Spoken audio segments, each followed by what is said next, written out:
Conscient Podcast, episode 180. Composer and environmental sound artist, Mary Edwards.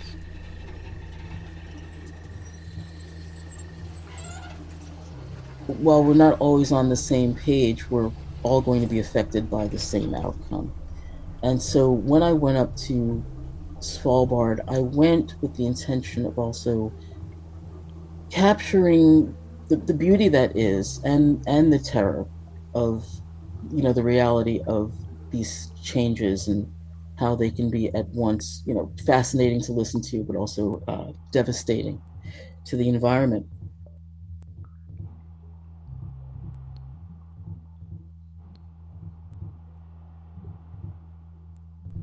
You've just heard an excerpt from Mary Edwards' Everywhere We Are is the Farthest Place, an ode to the transforming Arctic landscape, climate vulnerability, elemental sensuality, and terrestrial space analogs.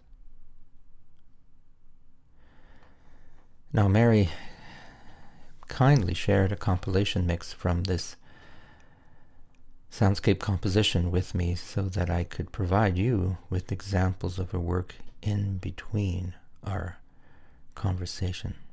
So I'm sure you will enjoy that and be mesmerized as I was by these enchanting sounds. Mary holds an interdisciplinary master's of fine arts in sound and architecture from Goddard College, and has been awarded residencies and commissions around the world. I first met Mary at the World Forum for Acoustic Ecology's Listening Pasts, Listening Futures conference in Florida in March 2023, and I was immediately struck by the originality of her artwork and her positive energy, generosity, and curiosity. We spoke by Zoom on May 24th, 2024, when we were both recovering from an unseasonable cold snap. We talked about her interdisciplinary art and listening practices that encompass notions of temporality, impermanence, nostalgia, and the natural world. For example, If you feel like listening is an inherent part of what I do, it's not just creating sound and music, but raising awareness around, if we listen more intently to our environment, we can understand the health of our environment. so welcome to the wonderful and engaging sonic world of Mary Edwards.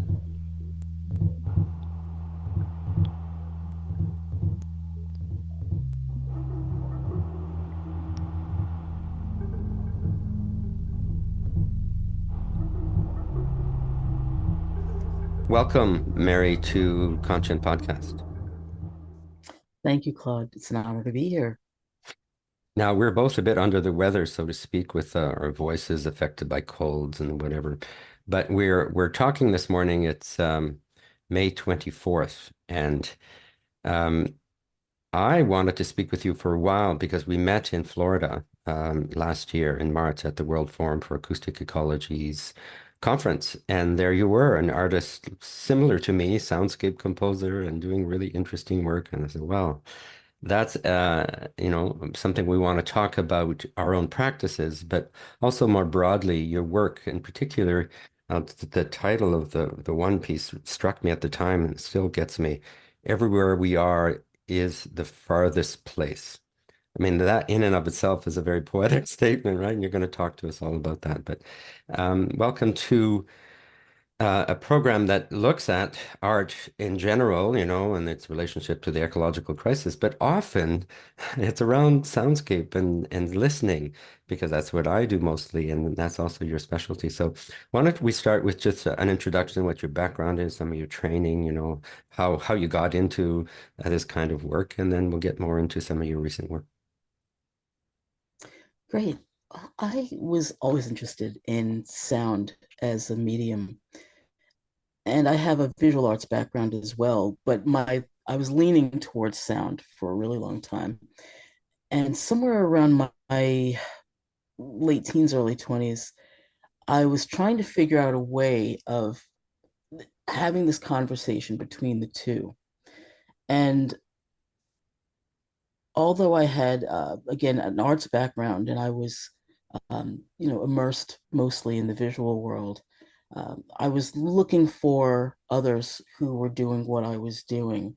And I was sort of struggling to find that. And it was not long after that I came upon names like Hildegard Westerkamp, Armory Schaefer, um, and John Luther Adams, who has become, in a sense, a mentor to me, even though we've worked with each other, but in sort of myself amongst many. I didn't work with him one on one, but I had the opportunity to learn of his work and also perform his work in various ensembles that he had conducted or that were conducted by others. John Luther Adams is an environmental composer who, like myself, because I was always drawn to this aspect of sound and music, uh, emulating the environment or natural phenomena or event. And he does that so deftly. Some of his recent pieces, Become Ocean, Become Desert, looking at the United States uh, from a geological perspective, and in a sense, dissecting that and assigning voices and rhythms to different parts of the United States um, to, in a sense, sonically describe what each terrain has gone through um, over the ages.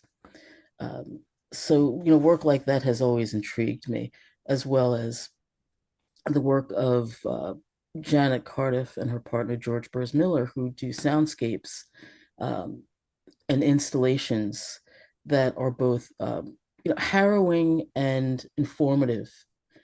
And when I had experienced at around that time, as I was going to grad school and I was trying to sort of mold and shape my career, sort of get that jump start on how am I looking at sound? How am I looking at uh, contributing artistically to this world in which we can hear music and sound differently, not just in a concert setting. I was encouraged to do installation work, and I was turned on to Janet Cardiff's work, along again with her partner, George Burrs Miller. And I experienced my very first sound walk, and that just pretty much turned me on my head. Mhm. And I thought about how she uses elements of opera, elements of film noir, things that contain a lot of mystery. And I took it as a challenge to create soundscapes that cinematically storytell and at the same time uh, have more of a optimistic conclusion, if you will.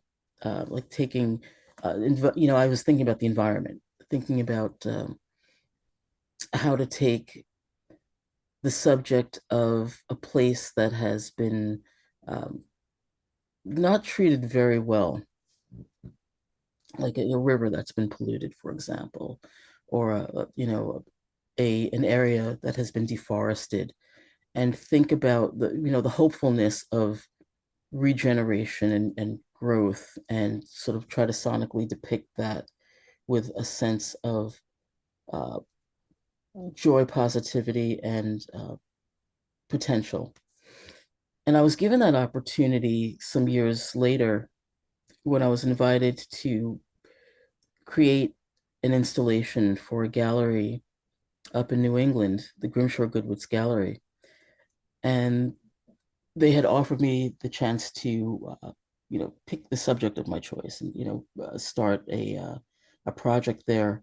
So I looked at a small river called the Quikachan River that was at one time held a great significance in the Industrial Revolution. And the river's not very long. It's about 2.7 miles. And it runs down or underneath what is now part of I-95 here in the United States, in Massachusetts. And it's been since obscured by it's been obscured by part of the highway. So those who don't live in Fall River, Massachusetts, aren't really aware of this river that at one time was a significant force in the milling industry, where all the mills are. And the adjacent town, New Bedford, is the town that people know more about. It's still thriving.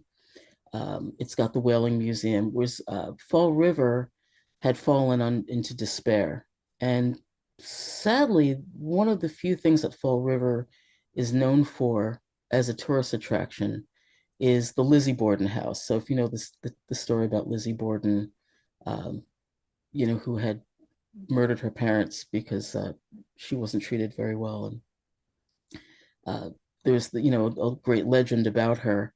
That's the focal point of the city, and I wanted to do something that shone the light on this still living, moving, breathing element of this river that was tiny yet mighty. And so what I did was I visited the river over the course of almost a full year throughout 4 seasons. And I had recorded the sounds of the river to capture the different textures, to capture the different elements of what the water sounds like in the various climates. I threaded it together. I brought it back to my studio, and then I added some cinematic audio, some Foley, some other vocal ambience, and some music. And the piece became a 14-minute long soundscape in which I brought back to the gallery, to the Grimshaw Goodwitz Gallery, and I played it there as part of an exhibition. The piece is called Perseverance. And it was a way of bringing the river to the gallery, to the space, to bring sonic awareness to those who knew nothing of the river or might have known a little something about the river. But there was no reason to visit there because everything is at that time was overgrown and the mills around it were abandoned. And interestingly enough, during the opening reception, a woman came up to me and she threw her arms around me and she started crying. And she said, "Thank you for giving a voice to the river. I'm fourth generation Fall River resident, and my father, my brothers, my grandfather, my great grandfather, they all worked at the mills. And our town had fallen into despair, and you recognized something that was a force and part of their livelihood, and you gave it a voice. So thank you." And Mm. and I that's when I knew that that kind of work was important, or it And you affirmed to me that there was a reason why I was doing this work.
I've done it again and again because I look at the body of work and where you've traveled and residencies and that kind of thing. And for me, it's interesting that there's the Canadian connection through Hildegard and Murray. And I was just at the National Gallery here in Ottawa with Sabine Breitsemeter, who's a German acoustic ecologist, and we were listening to the motet, the piece by that you mentioned, and so there's Janet this Carter. Janet Cardiff, and so the sound pieces that we create, we don't know what impact they have necessarily unless you get feedback as you have.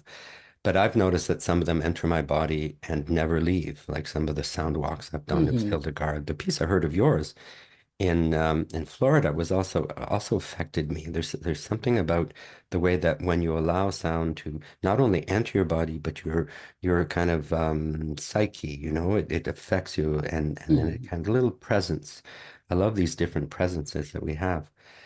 Now you given that example. Could you talk about the project in the north? Because this was in Norway that you did your field work, but my daughter is actually leaving soon to do 2 months of research in Nunavut, and a lot of people are spending time in the north, coming back to us with reports, scientific reports, artistic reports, and we know what's happening in the north generally, but what did you discover? Like, tell us about the project and what did you discover, and what do you hope that people will not only hear but feel from your artwork that will either change their behavior or somehow change the fact that we're going in the wrong direction in the north, everywhere else on the planet?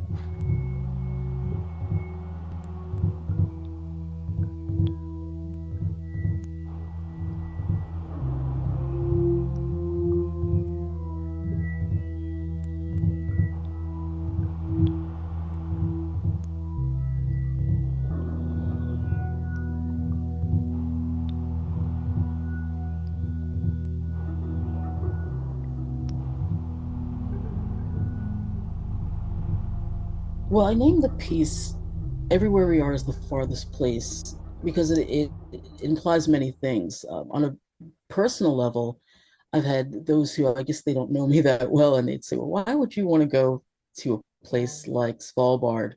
Isn't it terribly cold and you'll freeze?" And I thought, it's not, having experienced it, it's no colder there than it is in New York City on the coldest day. So temperature wise, it's parallel. Um, and so it sort of begins with this sense of uh, decentralizing the center and unothering the others and giving everybody an opportunity to experience something in the best way they can experience it. So one of the purposes of my going there was to record field sounds and gather as much as I could. I didn't know what to expect when I went there. I went tabula rasa. Um, I went with the intent of creating a composition. And I didn't plan on completing the composition there, but just really start the research, start the gathering, if you will. And I came across many intriguing sounds, primarily the sound of calving glaciers. And one of the things that I discovered in conversations and research, that because of our climate crisis, the snow, these magnificent structures, the snow and the ice, um, everything's melting, collapsing at a clip more so than, say, 5 years ago, 10 years ago, 15 years ago. And those who live in Svalbard, which is the northernmost humanly habitated place on the planet, it's above Iceland, Greenland, and it's a few hundred miles away from the North Pole. Um, it's melting at a clip. And sonically, it became so evident to me for the month that I was there recording.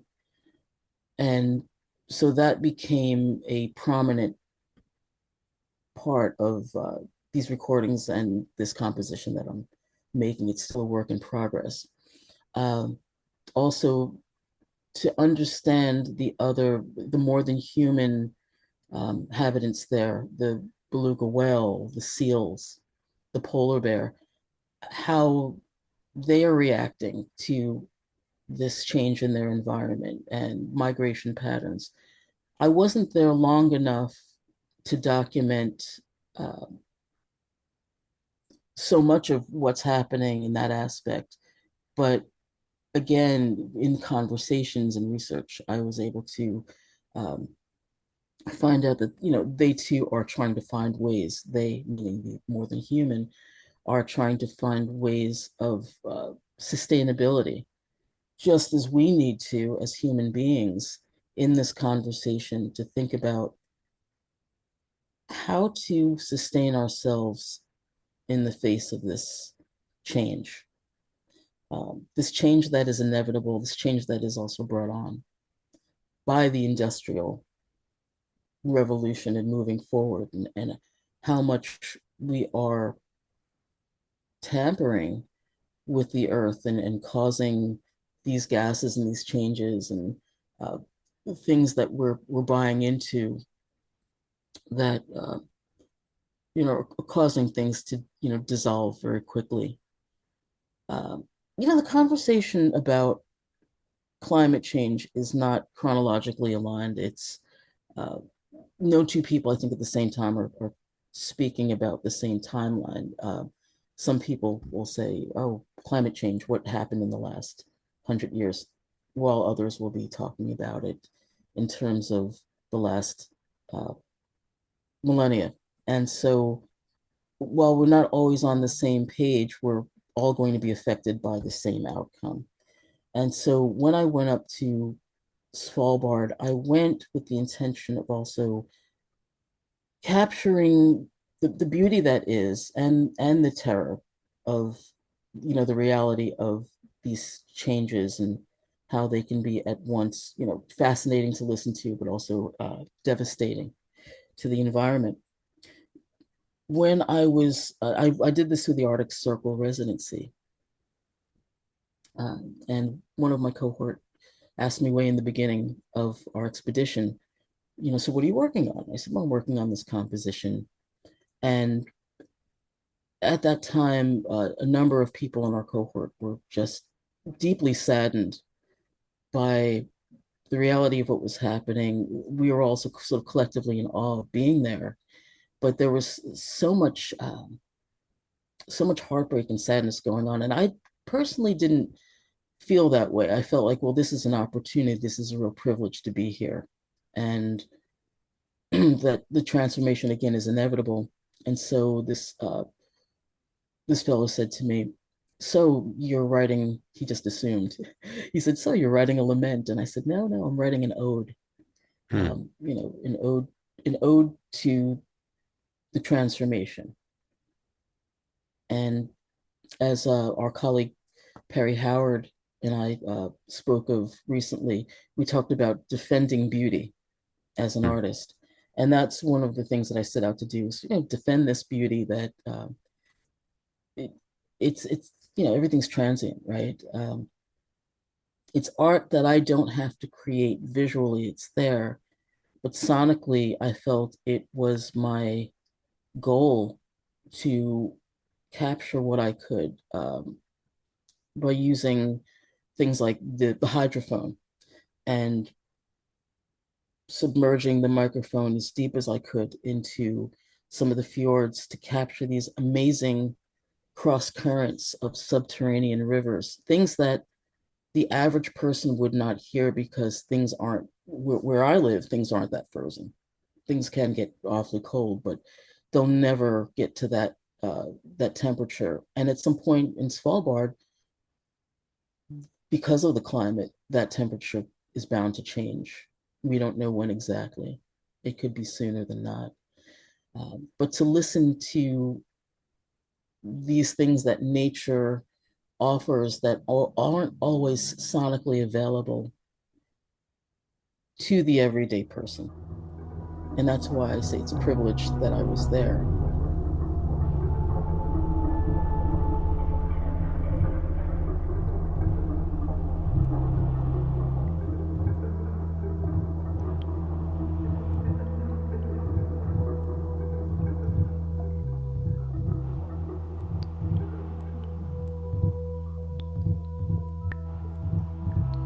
To travel, right? To observe, spaces that are very energy intensive to get there, right? So it's, in a way, it's a responsibility Hmm.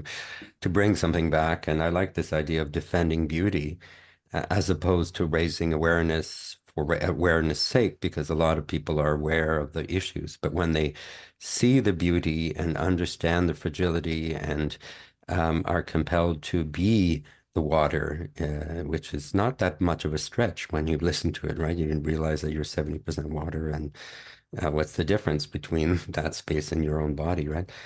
Um, Hmm. yeah, I like that approach artistically, and I guess what are you trying to convey beyond awareness in terms of the I'm not saying the message, but the intention of the work? What do you hope it will do for audiences and for those who come in contact with, say, the installation in a gallery or in a concert hall?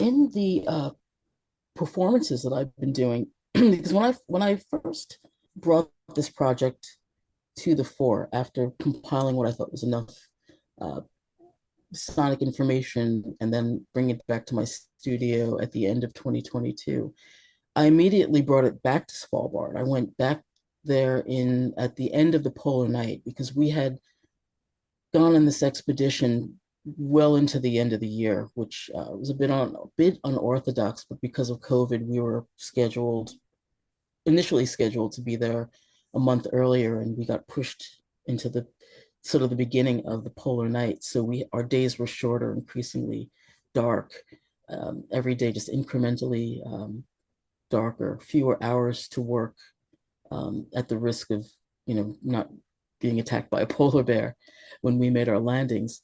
Um, so that certainly had an impact on how I thought about the work and the expediency in which I gathered what I did. So I felt I had enough.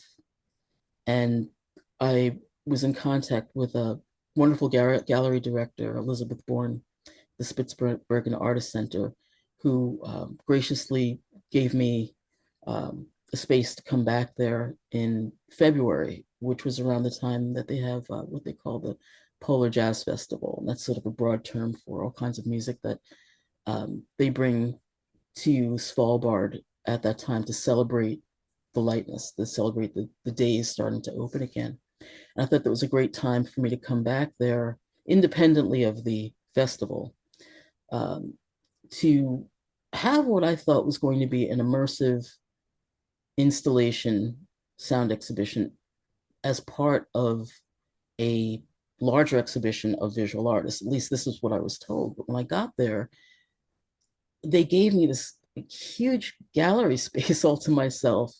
And I was a bit, I was grateful but daunted because in my mind I thought, well, I'm just going to create pretty much a sound bath for anybody who walks in the space and is there to engage with other art. And when I got there, it turned out I was the focus. And it made me a bit nervous because I felt, oh my gosh, I didn't intend for this to be as performative um, as it had become.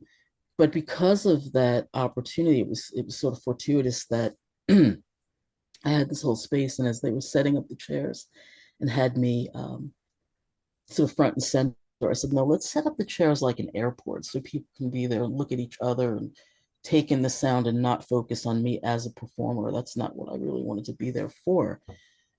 And it also opened up this opportunity for me to engage with the audience in a way that I didn't expect to, which was to invite them up to play with the very tools that I was using to create this live soundscape that I also used when I was gathering the sound not too far away from where this gallery was, um, up around, miles up around the archipelago of Svalbard in the less habited place, in the different in assorted fjords. And I used also a tool, an instrument called a water phone. Um, I don't know if there's going to be a visual aspect to this podcast, but I can certainly provide some Hmm. images of Looks this lovely. Yeah. instrument. it's a beautiful instrument, Can you and play it I for learned us? of this instrument. Sure. I learned of I don't have any water in it at the moment, but I learned of this instrument when I was a child. It was invented, interestingly enough, by a gentleman named Richard Waters, who uh, created this piece. I don't know if you can hear this sort of crystalline sound, Yes. and you can also use a violin or cello bow. I'll give a little bit more of a demonstration in a bit, but um, I brought that as an instrument. I also brought a small synthesizer keyboard that could also help to recreate or emulate in the way that John Luther Adams composes, to sort of musically or sonically recreate these events. And because I was an eyewitness to a number of events, each movement represents something that I experienced firsthand. So there's the calving of the glaciers, excuse me, the calving of the glaciers. There are the subterranean rivers. There's whale song. Uh, there's even a walk that we would dub the elegant walk. You know, for those of us who weren't going on like the real intense hikes up the glaciers. You know, there was that, but then the one in which you're sort of walking a little bit slowly and observing the landscape and taking it all in. It reminded me of the other reason why I set out to do this project, because I also wanted to draw the parallel with space analogs or terrestrial space analogs. Svalbard happens to be one of the places on Earth where NASA sends their astronauts in training because the extreme climate or the terrain is very similar to what they might experience when they go up in space to places like the moon, or that emulate the texture of places like Mars, even though they send not so much people there, but the robots there, and they capture the visual images that gather the data that show that these places are very similar in terrain. So another thing that I like to look at or engage in conversation is to think about, you know, we have this big dream of maybe one day inhabiting places, other places in the universe besides Earth.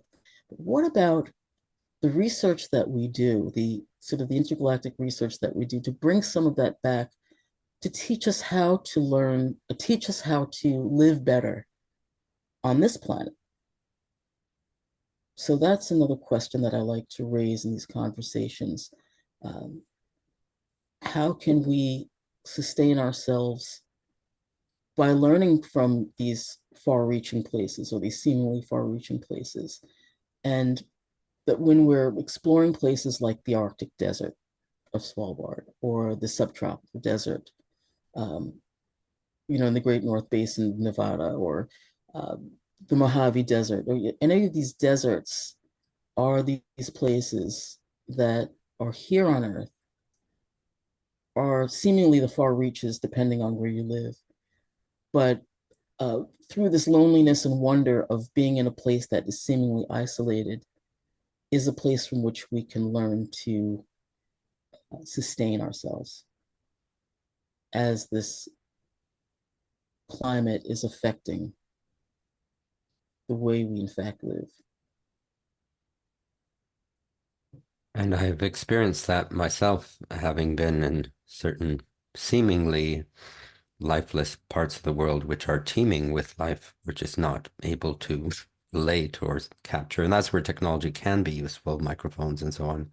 But it's also good to just get out of the way and not interfere, right? Because that's part of the problem of the human footprint is that we've overstepped ourselves by far.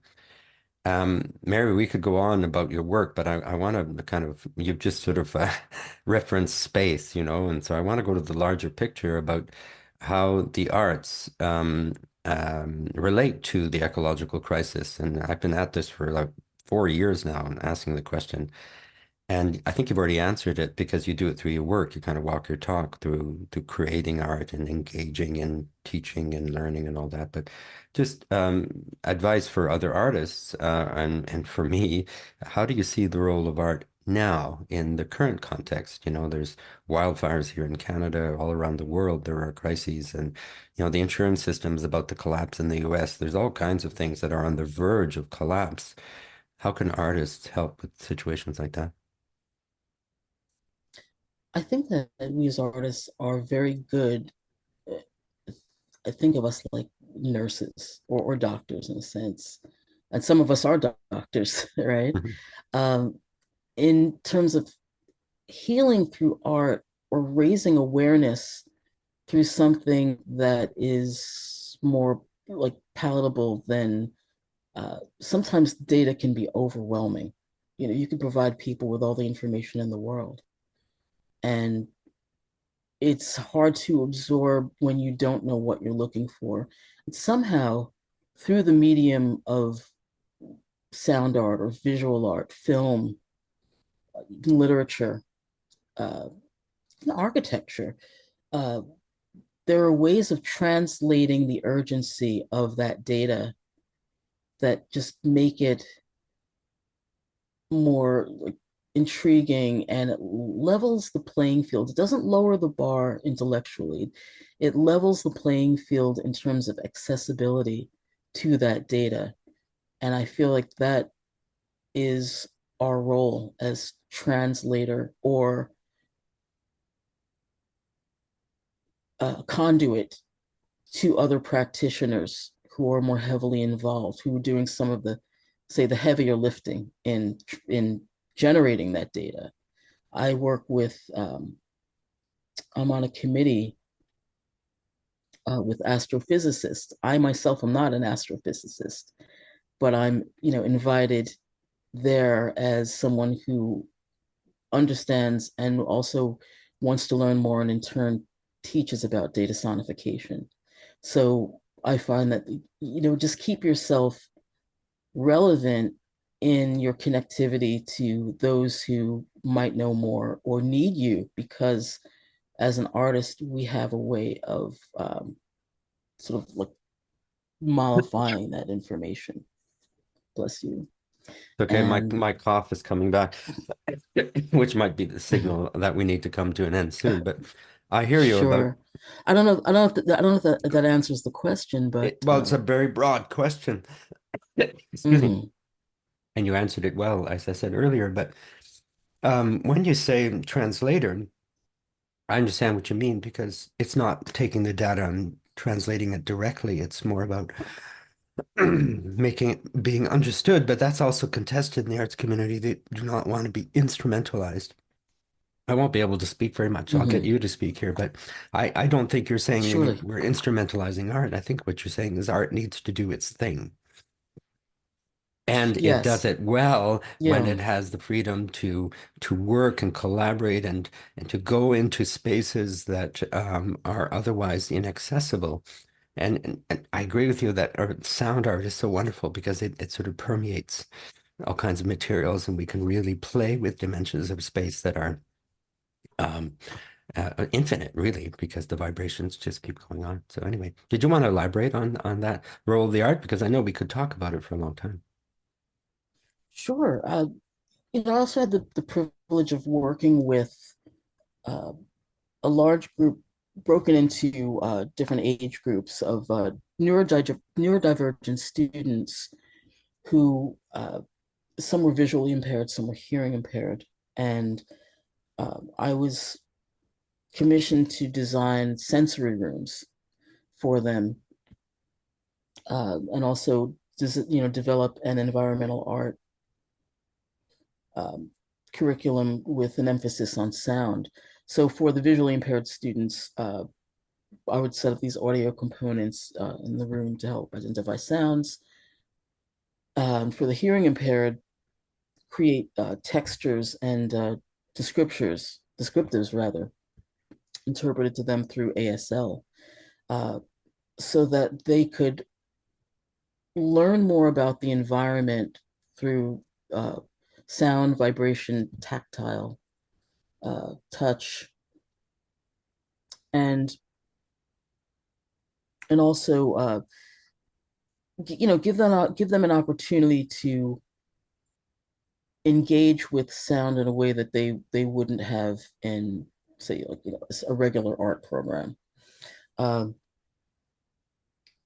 Again, I don't know if that answers the question, but just from my own experience in outreach and ways in which to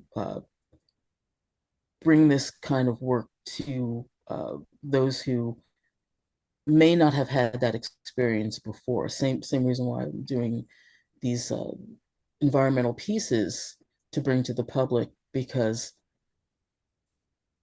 it's not something that I think the average person, unless they're interested in environmental studies or has a particular burning question about the environment, um, can see this sort of confluence between uh, the importance of listening. If you feel like listening is an inherent part of what I do, it's not just creating sound and music, but raising awareness around, if we listen more intently to our environment, we can understand the health of our environment.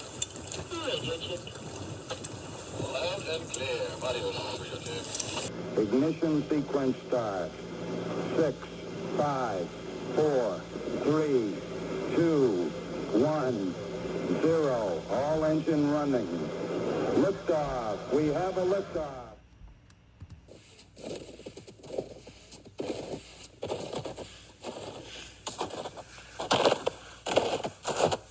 And I guess our own health, as we listen to everything, including our own breathing and our own, and we Mm-hmm. talked about sound walking earlier, and it was fun to hang out with you in Florida, by the way, because you're a very lovely I enjoyed person, that. and you're Thank you. you're very present in social media, and I'll put all those links in the episode notes. And I just like the generosity of your approach to the arts. You're out there exploring and sharing and inviting, and that's really a lovely thing. Mary, Thank you. Can we'll end. may I Yep. add something Yes, before please we end? do. I just want to add something quick. Sure. Speaking of which, I meant to mention this earlier when we were talking about the performativeness of everywhere is the farthest place, and one of the things that sort of came about in this unexpected development is I usually end the piece inviting audience members again to engage with the instruments, but particularly with the geophone or the hydrophone connected to an amplifier, in which they can listen to their own heartbeat as well as everyone in the room. Mm. And it brings us back to that center point that we are, what are we, 75% water, Hmm. and that we are our environment. And it's sort of my subtle reminder to all, and to myself, to remember that this is where we came from, the ocean from whence we came, so on and so forth. But I just wanted to add that to say that that has become sort of one of the more like touching aspects of the project, is bringing the community into the project, and I do enjoy. I surprised myself when I discovered I do quite enjoy doing that. So thank you for observing that. Hmm.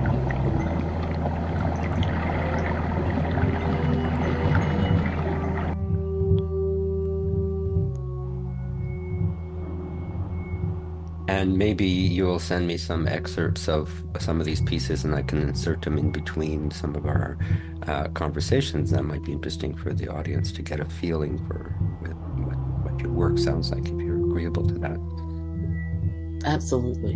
I'll be happy to do that. Yeah, I usually don't do that, but I think in this case it would be really interesting as you speak about it for people to be able to relate to some of the sounds. It's not the same as the full installation, but at least it gives them an idea of.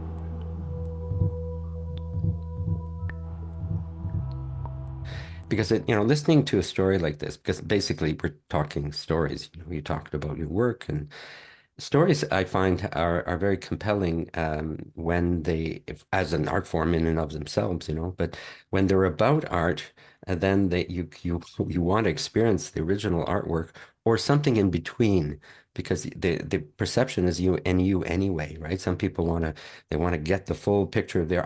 I never get the full picture. Like it's always partial, but it resonates. Some parts resonate within me, and in some of your works, it's like, Mom, it's so in tune with the kind of things I'm interested in.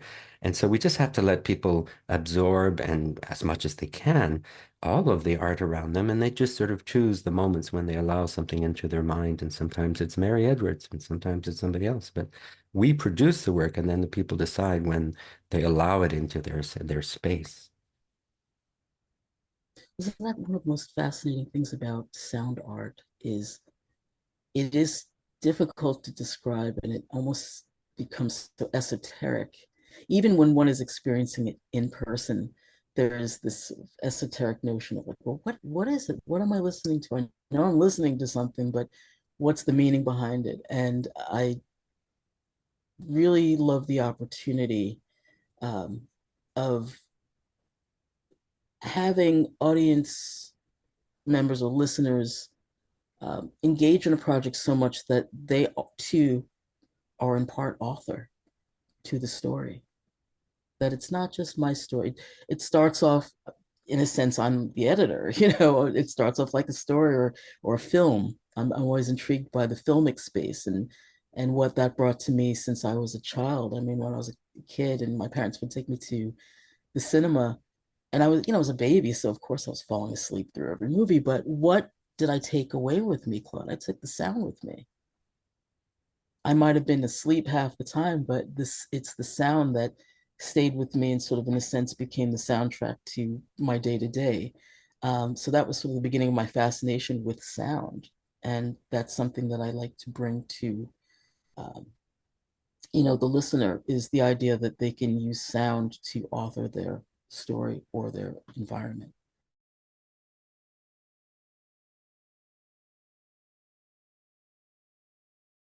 Well, as I do with all episodes, I ask the guest about what they're listening or reading to or viewing these days. And so, do you have recommendations of things that you think are worth sharing at this point? Yes, I am rereading one of two Rachel Carson tomes, uh, Mm. volumes on Silent Spring and her work at, let me get these titles for us here, Silent Springs and Other Writings on the Environment. I'm also uh, rereading the first part of the Sea trilogy, and then I'm diving, no pun intended, into the remainder of the Sea trilogy. Rachel Carson, for those who are not familiar, was an environmental writer, oceanography, oceanography background.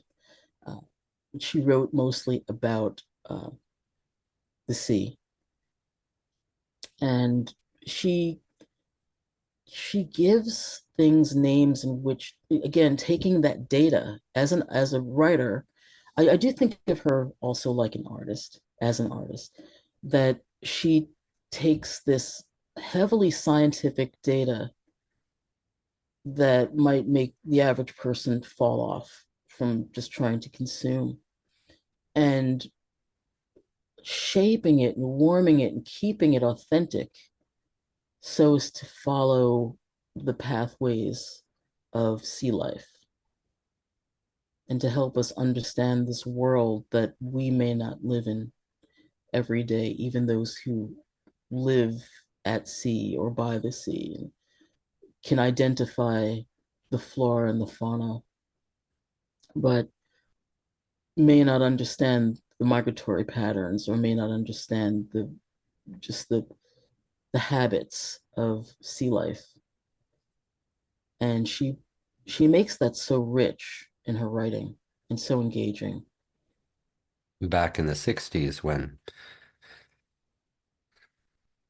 Well, I don't know what it was like then. I was born in 59 myself, but people often refer back to her writing as seminal, as visionary, as scientifically sound, as poetic. So we're very fortunate to have had people like that who are like precursors of the issues we're having now. They signaled them a long time ago, and we can go back and um, benefit from their observations back in the when the world was less. In the 60s, the world could still be saved because there was still that we were entering that terrible period of overconsumption.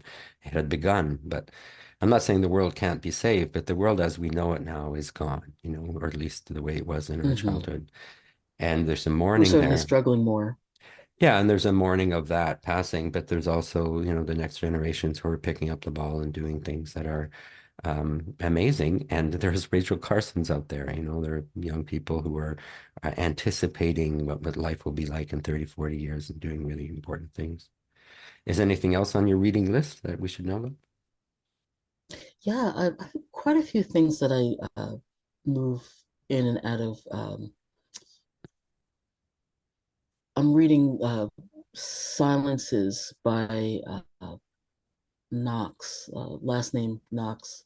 I think her first name is Suzanne, and it uh, again dissects the different ways in which we depict silence or how silence is employed. Uh, there's the silence that is imposed upon one in places like prisons, places in which people are incarcerated, and then there's the silences that are self-imposed by people who go into the monastery. Um, so it's ways of listening and ways of not generating sound, uh, or sound from self is fascinating to me. Um, there's no such thing as absolute silence. There's always sound. There's always noise. So if we're looking at it from the perspective of, um, how many decibels are we generating when we, speak or make uh, external noise? What kind of impact does it have? What kind of psychological impact does it have when we are in environments where uh, a code of silence is imposed? And what does it mean when we enter spaces where it's voluntary? What does it mean when we enter spaces that it is forced upon us? Something as seemingly docile as the library. Um, I've seen over, not to digress, but I've seen over the course of the decades, when I was a child, going to the library was enjoyable, but there was that sense of real discipline that you had to be quiet because people are trying to read. And in recent years, when I visited the public libraries, and we have a plethora of them here in New York, um, they have become these social places where people are bringing food, people are, they're eating in libraries. It's very, it's unheard of. In the certain sections of the library, people are much more social. As a matter of fact, I, on a monthly basis, perform in a library. This piece, Everywhere We Are is the Farthest Place. And it's, again, it's sort of a privilege, but it's sort of interesting to be invited into a library to create sound and noise. It feels kind of naughty, So reading this book sort of raises that awareness of how silence is used both, as a means of creating a sonic piece and a means of weaponizing against humanity. Well, I didn't know about that particular book. I was thinking of John Cage's, references to silence and his Yes. investigations, again, back in the 60s, right? And Hmm. I tend to listen to books and I fall asleep literally with a paper book, but I will listen for hours to books. So I think there are different ways for us to receive them.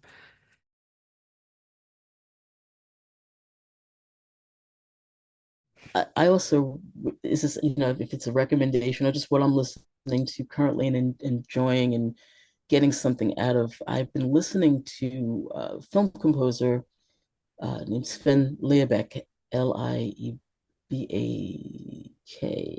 Mhm. Oh, EK, excuse me.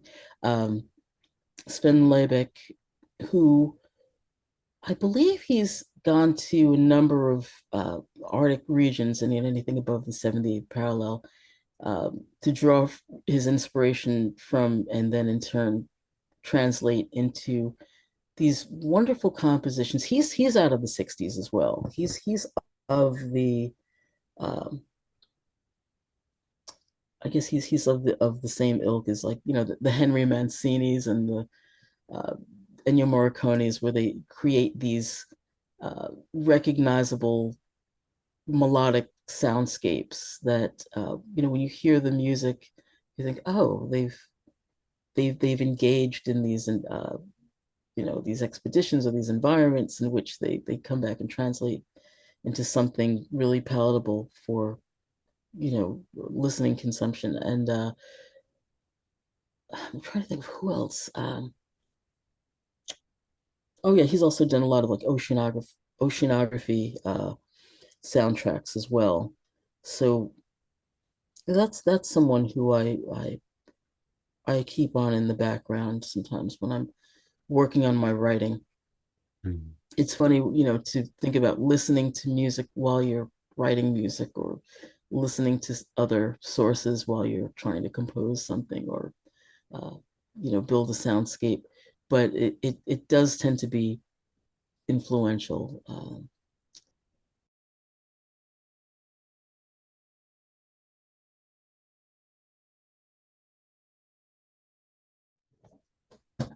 Practicing sound healing also with tuning forks and tines. So of course I'm reading a lot about human tuning. Mhm. How different frequencies affect our well-being, and focusing on that. Also looking at books on geology, because one of the projects that I would like to finish, that I got a pretty good start on and was able to premiere a few years ago, was a piece on Mount Tamalpais called Tamalpais Higher, and sort of riffs off of the David Crosby uh, title Tamalpais High, which had various meanings to it. We don't have to get into that now, but you can certainly look up David Crosby and read about his sort of dalliances in Northern California. But I was always intrigued by this beautiful mountain that, when you look at it from a moderate distance and take it in as a whole, it looks like it is in repose. It's so majestic, and yet it has such a calmness to it. But in further research, I discovered that geologists and seismologists have discovered a blind thrust fault that runs diagonally through the mountain, and that if it were to ever erupt, it could devastate the entire North Bay area. And it never did. So think of it like an aneurysm inside of a human body that, if it goes off, you can have a fatal, you can have an aneurysm or heart attack, or it would just devastate your body. And this mountain has such a, like, to me and to others, it has such a draw, a deeply spiritual draw. If you know, through the 60s counterculture in Northern California, many people flocked to Mount Tamalpais to sort of, you know, what was the expression, to tune out, turn on, drop out, or was it drop out, tune in, turn on? They would go to Mount Tamalpais for that sense of repose themselves.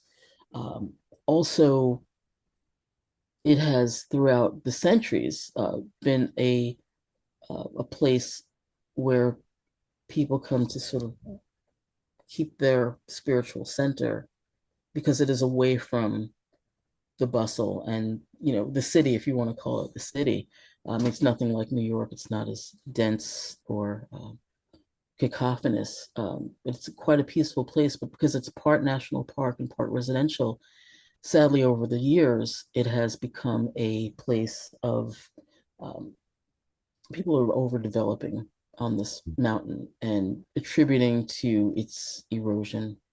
Um, it also, there's a sense of, there's like a proprietary energy that happens when you're trying to approach the top of the park that is open to all.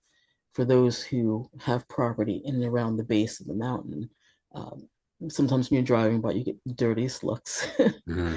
So there's such a dichotomy of energy in and around this mountain, and that the underlying blind thrust fault to me is sort of at the heart of this conversation about, well, what if that did go off and everything was devastated? You know, those who were there for peace can no longer be in peace. Those who were there to sort of land grab will no longer have the opportunity to do so, and everyone will lose out.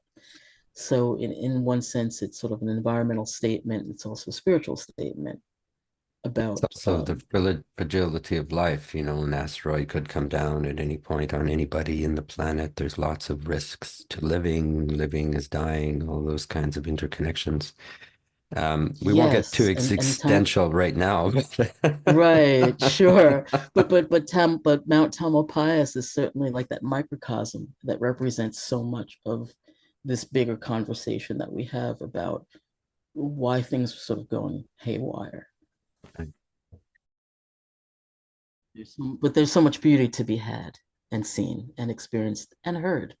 And defended, and not in a sort of aggressive way, but sort of presented, because you used that term earlier, and I like that sort of defending beauty and allowing beauty to unfold. So, Mary, we've been talking for a while now. Yes, I think we'll wrap it up. I want to thank you, and we'll talk again. Hopefully, you'll come up to Canada here and show your work and be more involved, because just last week I published an episode with Hildegard Westerkamp and Barry Truax and Milena Drumeva, and there's lots of people here who care about listening, and I think we should continue connections internationally. You're in New York City, and so many people are doing work in relative isolation, and it's nice through the World Forum for Acoustic Ecology and all of these other networks for us to collaborate, to work together, to promote each other's work, and to reach out to audiences and say, listening is so enjoyable. There's so many ways of doing it, including, our yeah, artworks, but also just like sound walks and all of these different processes of listening. So thank you for opening all our the ways of ears. engaging. Thank you Thank you, for Claude. opening our Thank you for ears. this opportunity to talk to you. I've really enjoyed this. Thank you so much.